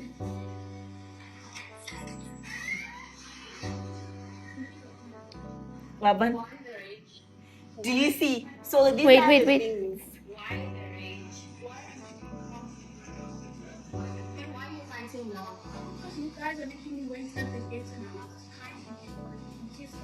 Did you tell me that you're coming? No, imagine Zala. Do you see why it's sort of like, and people are like, "Anna, she was always doing this, whatever. So I'm just like, what's happening? No, Sabana. Yeah. Now you see, and I have no problem with her helping and whatever, honoring whatever they had. But like, there's a current girlfriend, and it seems like Grace has been disrespecting her even when they were things. So it's just like you can't then do it also like you should be able to honor her. This person had a new life, a new person in their life, and respected her. Yeah. I should also think if I was like I should be able to respect so to step back. Yeah, to step back and allow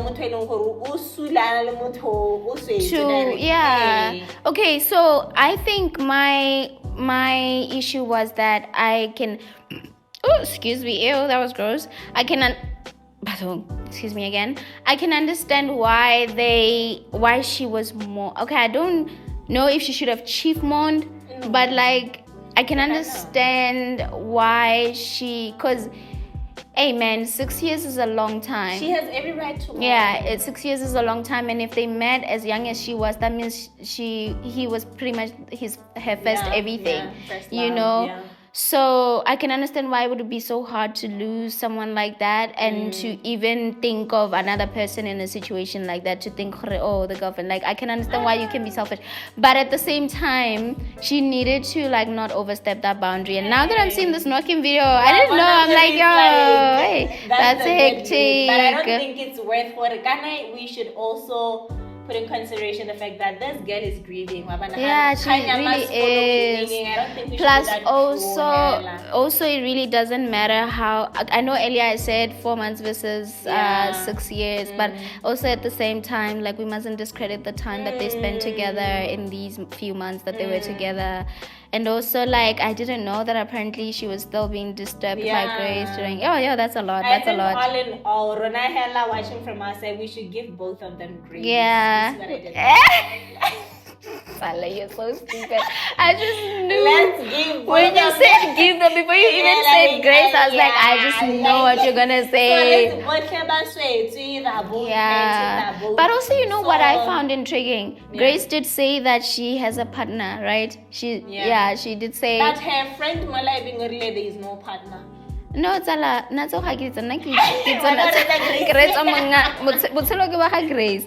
So Grace said because she posted where I'm thankful for my everybody and then my partner So my chat is, if you have a partner, how do they feel about this whole ordeal? Because now you are going to your ex-boyfriend's funeral, paying for everything, chief mourning, and then there's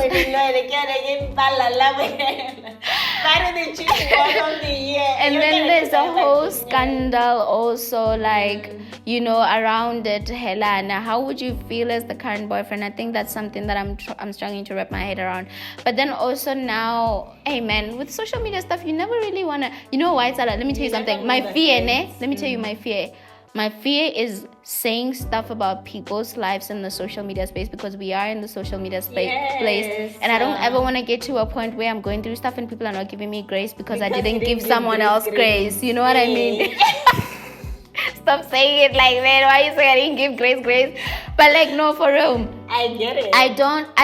But apart from that, hella generally, I feel like I never want to have and this is not what this podcast is about anyway. I never want to have a strong perspective or opinion about something that I don't have the full details on. No, even if people care about it, because we are intrigued, we want to know what's happening. But I never want to say, no, this is how it is, because I don't know the full story. I feel like generally we've never been the ones to do that. Yeah, like we don't know the full story. But it was intriguing, like the whole situation. Completely with that.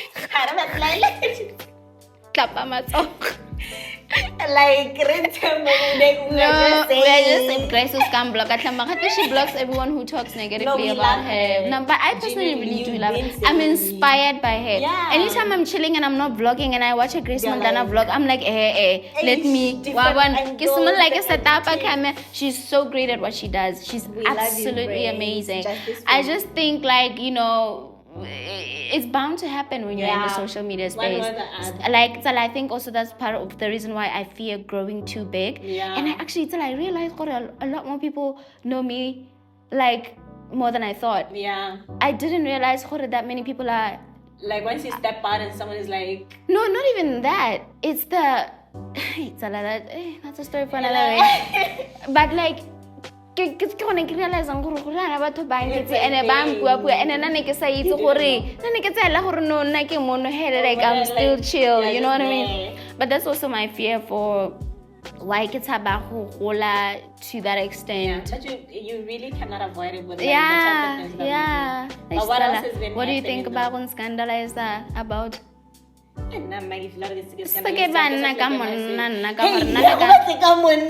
don't even center men like that. Like I have decentered men to a point where like if you come at me and age that I'm living, amen.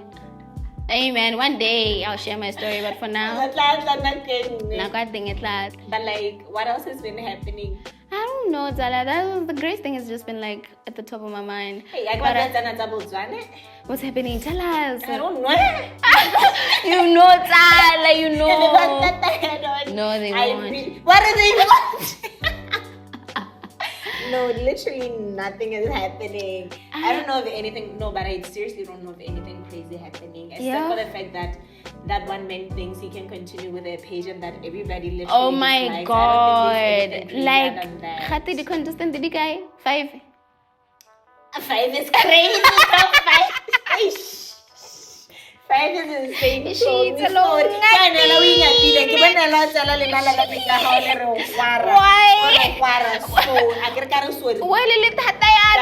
It's my natural. You, they are so hard. Yes. You are even sharp. I thought I broke this and I was gonna cry.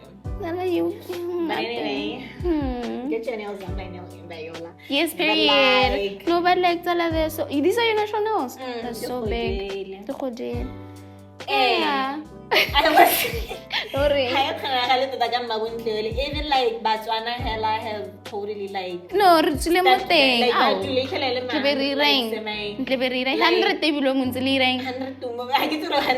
why are they doing that? Yeah. But also I was generally thinking about the cancel culture because we're talking ever since fighting the whole thing with Miss Universe, I realized a lot of things that actually hurt me. One, but not to forget. Two, the rightful people who could you'd come up with solid evidence, facts, whatever. Imagine my police have how to build a case. There's no like direct authority to fully help me. So much that I even went to the ministry. Yeah. And even then, everything is just lacking. So you know, but so much that Bako di mayor in Kobo Francis Town, Bako di ambassador in Kobo South Africa. Like the government is fully behind this person who has sexual allegations of abuse. We also like no, everybody's just like, oh okay, Sebaga, we're with you, like you're such a strong girl, you are brave. And then that's just it. Like, okay. But when it comes to the part of actually holding this person accountable, it doesn't happen. That is very disappointing. And now the only thing that I always celebrate is the fact that Baba Julemba Jule, and you can't say I didn't shake that organization. Guys, we are still boycotting Miss Universe. Miss Universe is not happening in Botswana until it's either led by somebody else or by some miracle this man finds Jesus and he repents because I'm lying. Jesus would never. I'm sure he loves side people like bro. Sala, this is not what my podcast is about. Yo, Sala, okay, fine.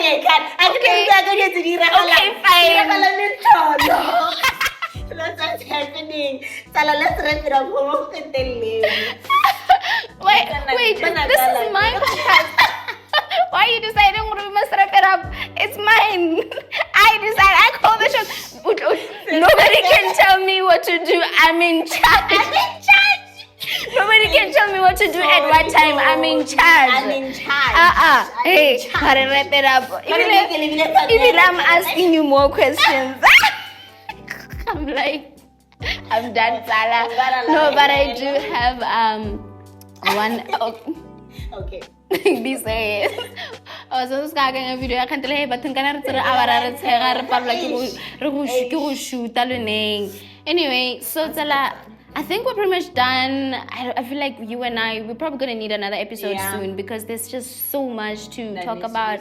I feel like I did between like our friendship and what we do and this and that. Yeah. It's just a lot, and it's not stuff that you can just explain in like quick, So I feel like we were touching here and there. I don't know. I keep sorry how this is going to turn out when I edit, but I feel like I don't know if it's all over the place or not. Yeah. But like just take it as sort of like a catch up from friends. Guys. Yeah. The direction. Yeah, the direction. For hella, like when, like, just take it as raw and very unfiltered. Yeah, it's a lot. How's your dating life like? I'm good. I think he. What's happening? Tell us the juice. There's no juice. I'm decented man.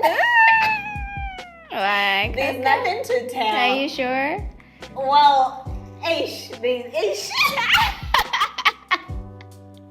Guys, I'm unveiling. Anyway, I'll you recently got a bunny. No. Yeah. Okay, fine. Cut, guys. Cut. No, I'm single. Because you asked me.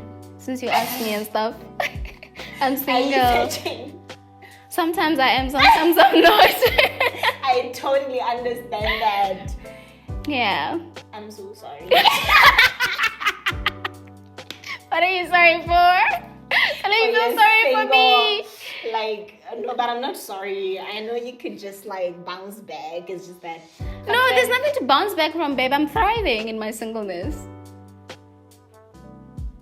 I'm thriving. Okay. Why are you looking at me and them like that? I didn't say anything. But you had a look. Am I not thriving? Do you not miss?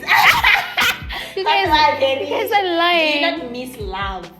I miss thriving alone and whatever. Not want about thrive as individuals, whatever. But like we are talking about, do you not miss having that bond with someone and sort of long sometimes for after like a long day of work, I'm like, you know what, foot massage from.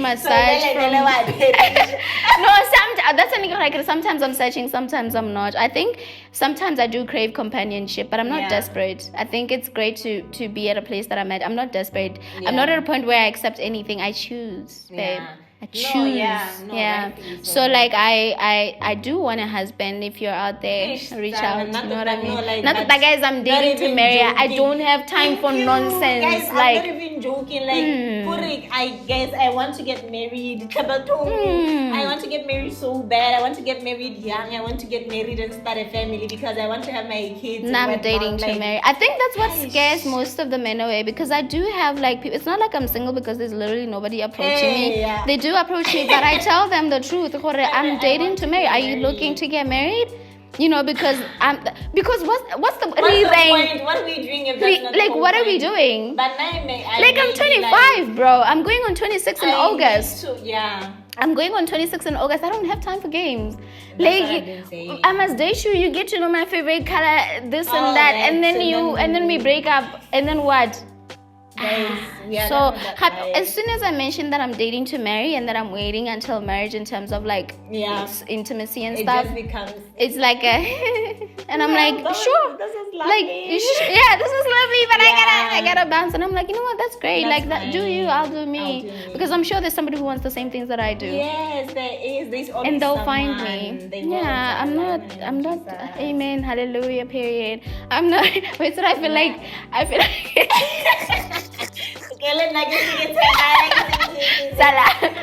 I don't know if. I hope God thinks we're funny because what do you mean, amen? No, because no, you know why? You know how sometimes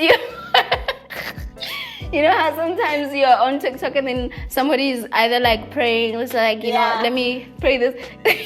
This morning, this guy was praying and stuff about, and then he said something that really touched me, and I was like, mind you, this is in the middle of prayer, and I'm like, period. And then he was like, Imagine. Lord, may the other person on the side of the screen, and then I was like, I know that's right. What? No. I hope God thinks we're funny. No, I hope so No, too, because if not, if we're made in His likeness, then surely He is funny. Surely we get this from Him. No, that's a good point. Because the what is a man? Right? As human beings. But have you seen like the way like Jesus spoke to the disciples or whatever? I always find humans that same, because he's so sarcastic. No, he's funny. That man is funny. I think Tsala, where else would we get the sense of? But I just said amen, hallelujah, period. Because it's like, you know what I mean? Put a stamp on it. No, for real. He does. Okay, Tsala, we're about to close now. If I've kidnapped you for a long time. This is like a hostage situation. Because you were playing with like psychologically. No, because you like, do. Is it safe, honey, to say it's not. What would you say to people at home about just everything we've talked about, chasing your dream, faith, and all these things, and purpose and alignment and all of these things we spoke about? Guys, if you're listening, you heard. But like I always say, lead with kindness and love and everything. We posted a TikTok malawari the advice and you are just like bonaling good. I feel like even without intending to do it, somehow I'm always like advising and whatever. So like but like in everything that you do, live with kindness and love and put God at the center. Do center men and put man at the center. Yes. God, the only man that truly matters, but like he's not my man, but you know what I mean. What do you mean he's not your man? I'm saying the only man that matters is God, but I can't exactly say he's a man, but he is our father. Okay. He's not a human man, so he's not a man. Yeah, but he's like, yeah. Nah. Like, okay, fine. God is not your man. I was like, oh. Why would I say that? I don't know. I was like, do I need to do we need an intercession? Anyway, follow your dreams. Cannot follow guys. I read blindly. Yes, you go to have a plan. Whatever. So yes, we need to have an episode where we tell them we're acting like we have it together. We are falling apart. We barely. No, but with the little that we know and with how you know what, guys? Let me tell you something. No one is coming to save you. I think that's the one thing that keeps me going. Because anytime I'm sitting and I'm about to not do nothing, I'm like, we can sing. You know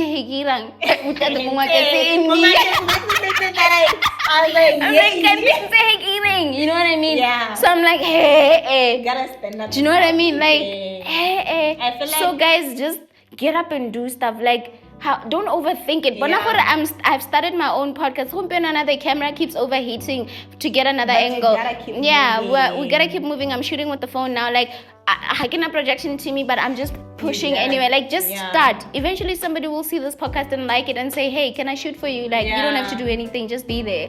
You know what I mean? Hopefully. But do you guys listen? Yeah, get up and do, man. You're capable. If you want it, you can get it. Period. These are so motivational but low-key aggressive. But like, no, because I think people need that sometimes. They really do. Yeah, need that, even I need it sometimes. Because sometimes I'm like, girl, no one is coming to save you. Get up. Get up and do the work. Like, yeah. Anyway, so that's all you're gonna say to them. That's all. Just that aggression is what you're gonna offer them. That they should live with love and kindness. If they take anything from this, I'm joking, Tala.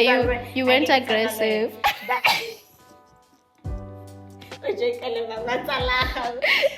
live with love, guys. Period. That you do, be a good person. Yeah. And you gotta dream, and not only dream, but actually put in the work. Be a doer. Paid. Alright, you guys, that is the last part of the episode. We're done. We're totally exhausted. We had technical difficulties before shooting this, so we took so many takes and it was just taking a toll on us. So if this episode looks disorganized, it's because we were going through that. Yeah. The technical issues just kind of messed up everything, but we hope you salvage something out of this. So thank you. They have to have a choice. So anything. So tell us at this point. And look what I'm going to comment over. What did you get from this? What did you get from this? Because you have to have gotten something, please. You know what I mean? Anyway, yeah. Thank you so much for watching. Bye. I think bye. Stop closing my podcast. Thank you so much. I was still telling them what to do. Okay. Sit back, relax, stop waving at my people. Anyway, please, umpeza more, like umpeza image. Jesus restore Mama Please don't forget to subscribe. Don't forget to like and comment and share. Like, most importantly, please do share. Share so that other people can see the pod as well. Like, you and and let me know what you think in the comments. I'd really love to know. And like Sebaga said, let us know what you learned, because of course you have to have salvaged something. You know, anything at all, even if it's like, I don't know what, but yeah. I'll see you guys on the next episode of Since I Have a Mic Now. See you guys and goodbye. Can I wave now? Yeah, you can wave. Bye. What kind of waving is this? Like, what are you doing? Do you know, like, the white women wave like this one? It's so like. Yeah. But like I